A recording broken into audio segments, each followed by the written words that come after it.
حضرت مولانا احمد علی لاہوری رحمه الله مشهور مفسر او ډېر لوی عالم تیر شوی دی. د ابتداءً سیکو د دوی ټول خاندان سیک او دته الله د ایمان توفیق ورکړ، دی مسلمان شو او لاړو مدرسه کې داخل شو، په دارالعلوم دیوبند کې سبق وایي، دوره حدیث دی. هغه ځای کې یو کس د هغه لور په کور کې پیغله شوه، نو کور والا ورته وایي نوکره چې سړیه زمونږ دا لور دا جنۍ دا پیغله شوې ده او د دې څه بندوبست پکار دی. نو نیک سړی و، ښځه م الله ورته نیکه ورکړې وه. نو چې کله دته دا پته ولګېدله دی راغله نو په مدارسو کې ګرځي، یو مدرسې ته لاړو بلې ته لاړو، بالاخر دارالعلوم دیوبند ته راغلو. نو مختلفو کلاسونو باندې ګرځېږي. دی راغلو په دې دوره حدیث دې کلاس ته راغلو د دارالعلوم دیوبند. نو هلته کې داسې نظر واچو. هغه وخت کې چې کوم شیخ الحدیث دی محمود حسن دیوبندي رحمه الله، شیخ الهند رحمه الله هغوی ته دا کس عرض کوي چې حضرت دا سړی څوک دی؟ وی دا خو یو نوی مسلمان دی، اصل ندوي سیکان دی او دی نوی مسلمان شوی او موږ سره طالب علم دی، موږ سره سبق کوي.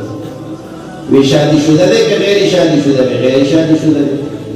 وی واده کوي که نه کوي؟ وی دا خو ما ته پته نشته چې کوي که نه کوي. نو هغوی راوغوښتلو، ورته وایي چې هلکه واده خو دې نشته؟ وي نه جي.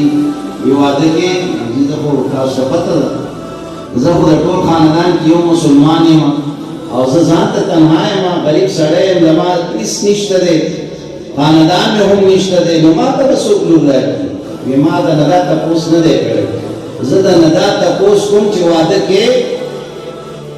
نو هغوی عرض کوي چې ولې نه، چې دا خو د ټولو انبیاء کرامو سنت دی چې دا د دې توفیق ما ته میلاویږي، زه د دې نه رسو کېږم نه. نو هغه کس ته خبره وکړه.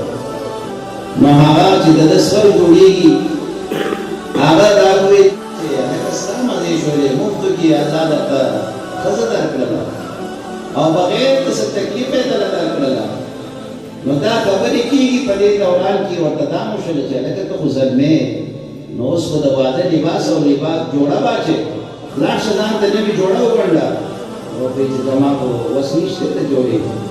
وی ښه داسې وکړه چې خپل وس دې نشته دی، د چا نه عاریتن یو جوړه راواله په سوال باندې، واده دې دی نوې جوړه واچوه، نکاح دې کېږي.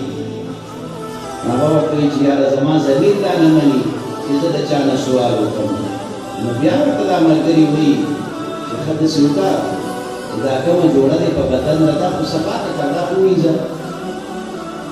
نو هغه وایي چې دا خبره صحیح ده، دا خو پکار ده.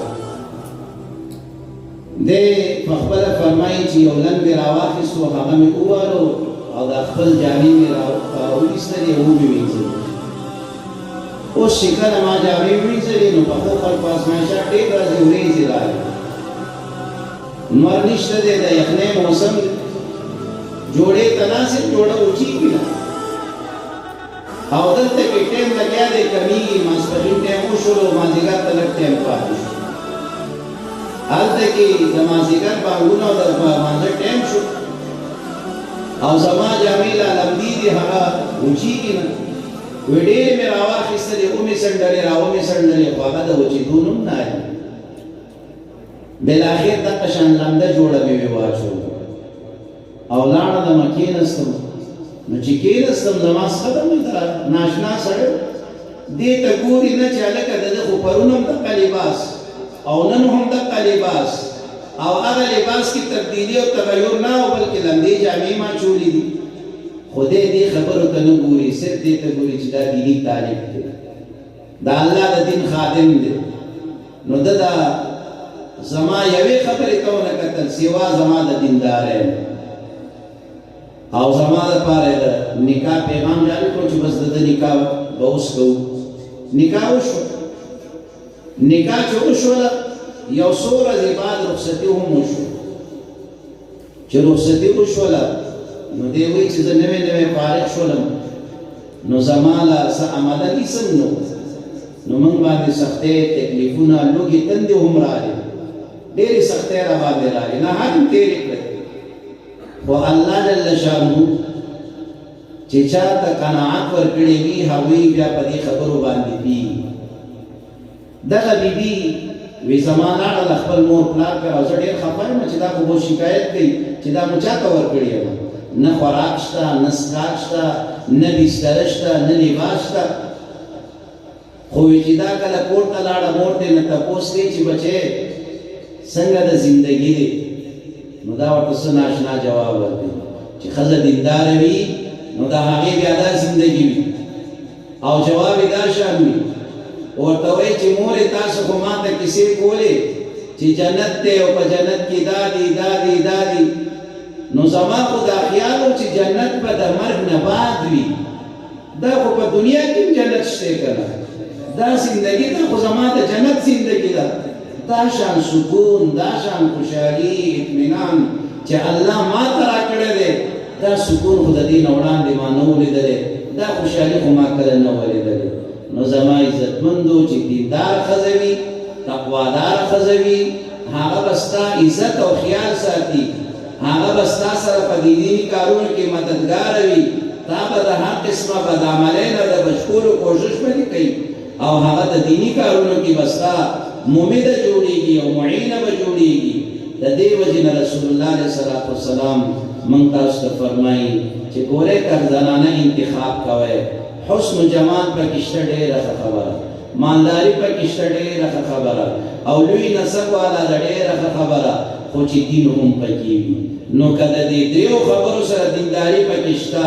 نو بیا خو انتخاب وکړه لیکن که په دې کې لوی نسب والا ده خو دین نشته د لوی نسب والا ده حسن والا هم ده خو دین نشته او د لوی نسب والا ده حسن والا ده د مال والا هم ده دین نشته چې دې ته ترجیح ورنکړي بل طرف ته د کمزوري نسب والا ده او دارنګه غریب خاندان والا ده او دارنګه د شکل او صورت نه په ظاهره باندې بدرنګه ده خو لیکن دینداره ده رسول الله علیه الصلاة والسلام فرمایي چې دغه ښځه باندې خپل ځان کامیاب کړه د دې په خپل نکاح کې د راوستلو کوشش وکړه نورونو دین اسلام او شریعت هغه موږ تاسو ته د دې خبرې تلقین د دې دپاره راکوي چې زموږ زندګي دا د چین د سکون او د خوشحالۍ شي الله جل شانه دې دغه نکاح د خیر او د برکت د خوشحالو ذریعه کړي الله دې دا ټول